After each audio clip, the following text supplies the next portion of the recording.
Before 1986, this Ukrainian bunker near Chornobyl was a secret Soviet command post. What was its primary purpose back then?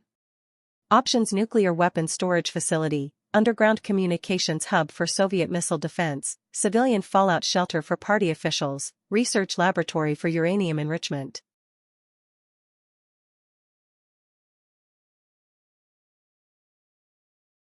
The correct answer is underground communications hub for Soviet missile defense. Soviet bunkers like this one coordinated nuclear operations across Eastern Europe. After the disaster, the concrete walls trapped radioactive isotopes inside for decades. In 1980, this bunker's walls were regularly checked by Soviet engineers. What material made them nearly impossible to fully decontaminate later?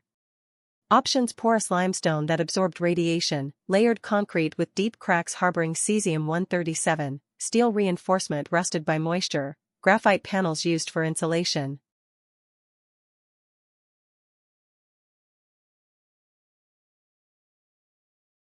The correct answer is layered concrete with deep cracks harboring cesium-137.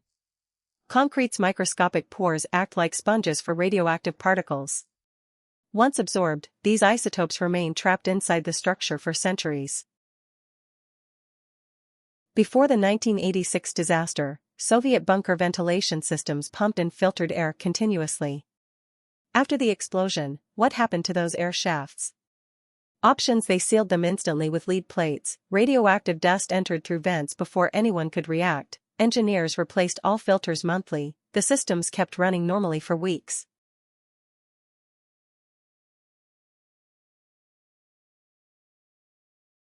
The correct answer is radioactive dust entered through vents before anyone could react.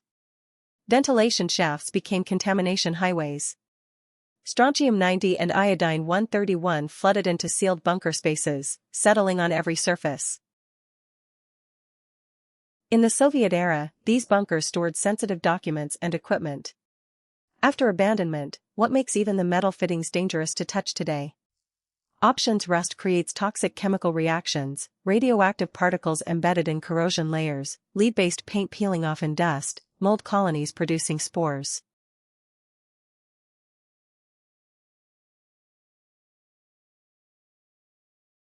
The correct answer is radioactive particles embedded in corrosion layers. Metal attracts and holds radioactive isotopes. Decades later, door handles, pipes, and electrical fittings still register high on Geiger counters.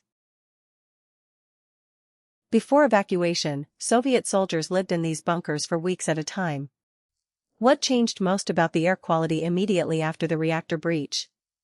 Options: temperature dropped significantly, invisible particles of plutonium and uranium filled every room, oxygen levels became dangerously low, humidity increased due to broken pipes.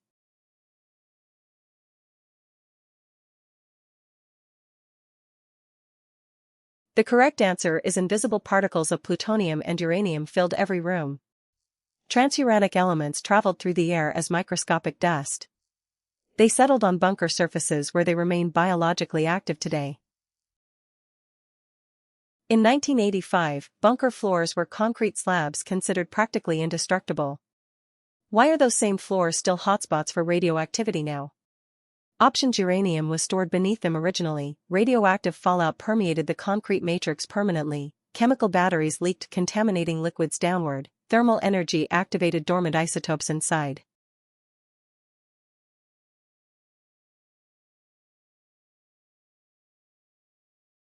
The correct answer is radioactive fallout permeated the concrete matrix permanently. Concrete absorbs cesium-137 and strontium-90 like a sponge. The isotopes bonded chemically with minerals in the cement and never left. Before the disaster, Soviet engineers never considered contamination scenarios for these sealed bunkers. What was the major oversight in their design? Options: no air filtration systems existed back then, ventilation and water systems couldn't be decontaminated once poisoned, doors were too easy to open, radiation shielding was installed incorrectly.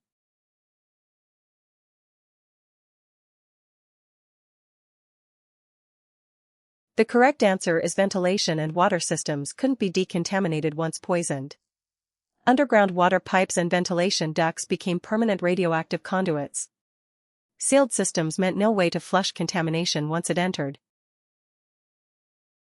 In the Soviet years, bunker walls were painted with standard industrial paint.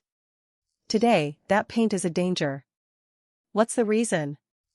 Options: it contains asbestos fibers, radioactive particles bonded with the paint layers, creating brittle contaminated flakes. Lead paint slowly dissolves in humid air. Chemical reactions with concrete create toxic gases.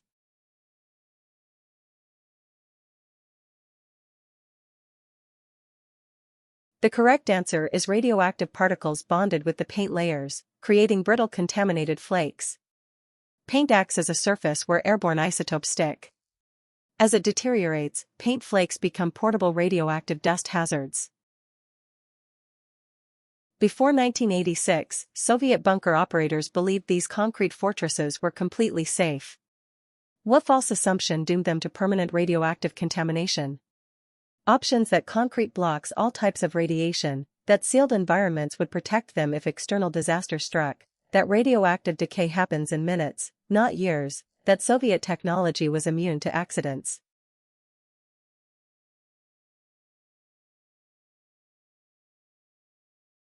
The correct answer is that sealed environments would protect them if external disaster struck.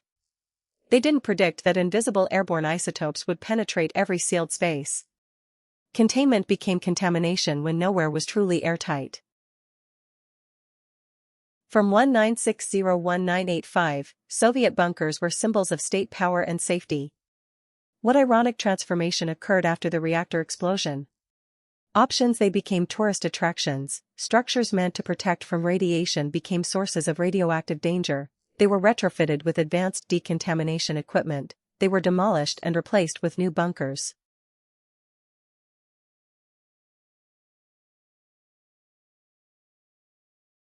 The correct answer is structures meant to protect from radiation became sources of radioactive danger. Ultimate Cold War irony: bunkers built to survive nuclear war became permanently poisoned by a peacetime accident. Their sealed nature trapped contamination forever. Before the Cold War ended, what was built deep underground near Chernobyl? A command center? A weapons cache?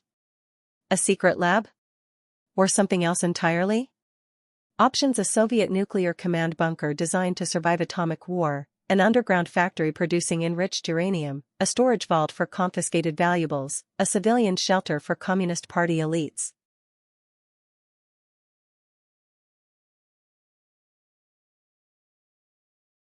The correct answer is a Soviet nuclear command bunker designed to survive atomic war. Soviet engineers constructed hardened bunkers near nuclear sites to maintain command authority during nuclear conflict. These structures were built to withstand radiation and blast waves. When the USSR collapsed in 1991, what happened to those bunkers? Were they sealed? Evacuated? Left ASIS? Or something in between? Options: they were hastily abandoned with contaminated equipment still inside. They were immediately dismantled by international inspectors. They were converted into museums for tourists. They were filled with concrete and permanently flooded.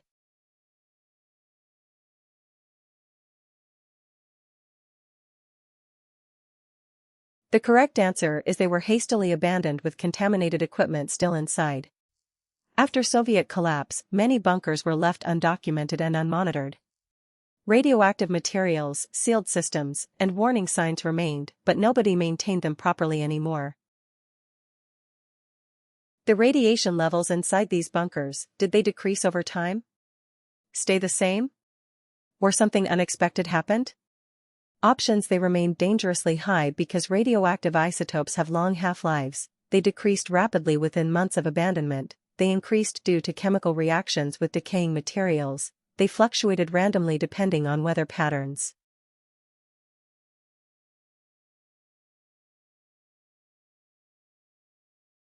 The correct answer is they remained dangerously high because radioactive isotopes have long half-lives.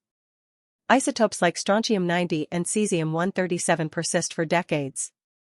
Without active decontamination, sealed bunkers trap radiation that barely diminishes over 30 years.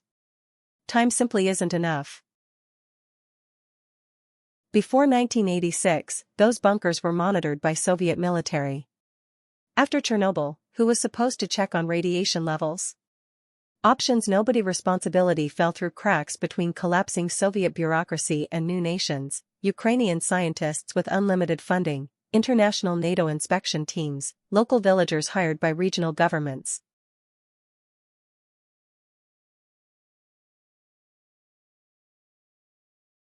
The correct answer is nobody. Responsibility fell through cracks between collapsing Soviet bureaucracy and new nations.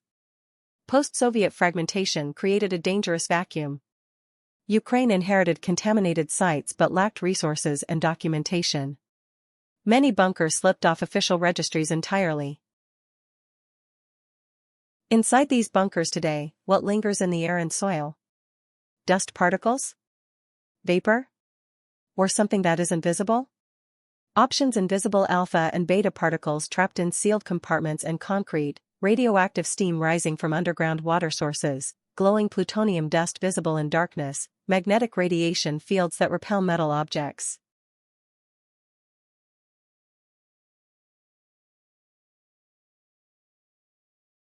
The correct answer is invisible alpha and beta particles trapped in sealed compartments and concrete. Alpha and beta particles are odorless, colorless, and undetectable without instruments. They contaminate bunker walls, air filters, and sediment. Sealing the structures only delays dispersal. When explorers entered these abandoned bunkers in the 2000s, what did dosimeters measure? Safe levels? Minor risk? Or serious danger? Options: radiation levels hundreds of times above normal background, sometimes lethal within hours, levels identical to a dental X-ray exposure, levels that decrease rapidly as you move deeper underground, levels that spike only on certain calendar dates.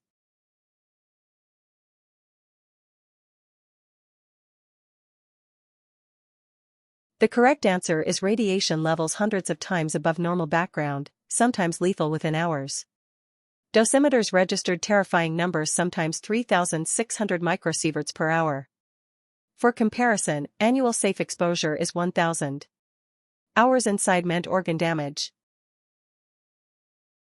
The concrete walls of Soviet bunkers, did they protect against radiation decay? Seal it permanently? Or is decay happening right now? Options: concrete cracks and degrades over decades, slowly releasing trapped isotopes into groundwater and air. Concrete becomes harder and more radioactive over time. Concrete neutralizes radiation through chemical reactions. Concrete creates a perfect seal that lasts 10,000 years.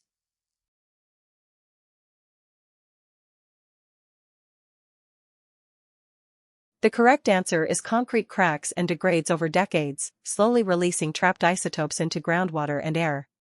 Soviet concrete quality deteriorated in harsh underground conditions. Freeze-thaw cycles and water infiltration created fissures. Radioactive particles leak into soil and aquifers continuously. Before modern satellite mapping, how many contaminated Soviet bunkers remained completely unknown to outside researchers? Options: dozens were never officially documented, hiding in forests and under hills across former Soviet territory. Only 3 bunkers existed, all catalogued by NATO. Hundreds were marked on public maps and open for visits. Soviet records were perfectly transferred to Ukraine with no losses.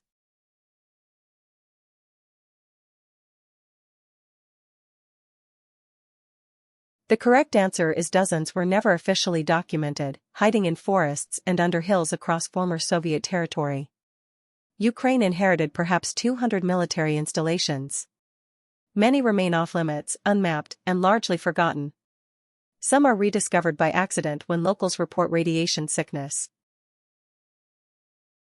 The groundwater beneath these bunkers today, is it clean? Contaminated? Or untested because access is forbidden? Options: much of it remains untested and potentially contaminated, posing long-term risks to nearby villages. Government agencies test it monthly with clean results. Bunkers were always built above water tables, so wells are unaffected. Radioactive water is collected and safely processed by local municipalities.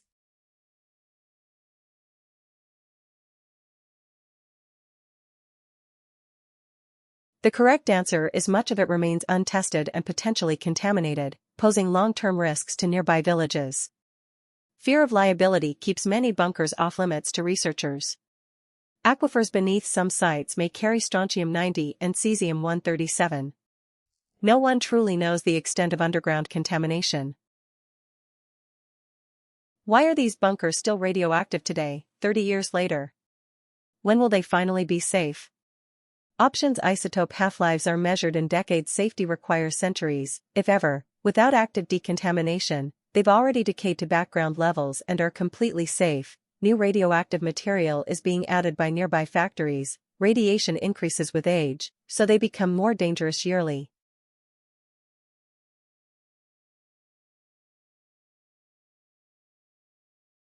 The correct answer is isotope half-lives are measured in decades. Safety requires centuries, if ever, without active decontamination. Cesium-137's half-life is 30 years, meaning 2050 it's still hazardous. Strontium-90 lasts 29 years. True safety requires 200 years, unless resources fund expensive cleanup operations Ukraine cannot afford. Deep underground near Moscow, 1960s. A Soviet command center. Blast doors. Lead-lined walls. Scientists working round the clock. Then? Sealed. Forgotten. Left to decay for decades. What made these bunkers stay radioactive, even now? Options: uranium storage vaults were never properly decommissioned before abandonment. Soviet engineers deliberately contaminated the bunkers to prevent NATO infiltration. Radioactive isotopes from atmospheric nuclear tests seeped through ventilation shafts. The bunkers were built directly above naturally radioactive mineral deposits.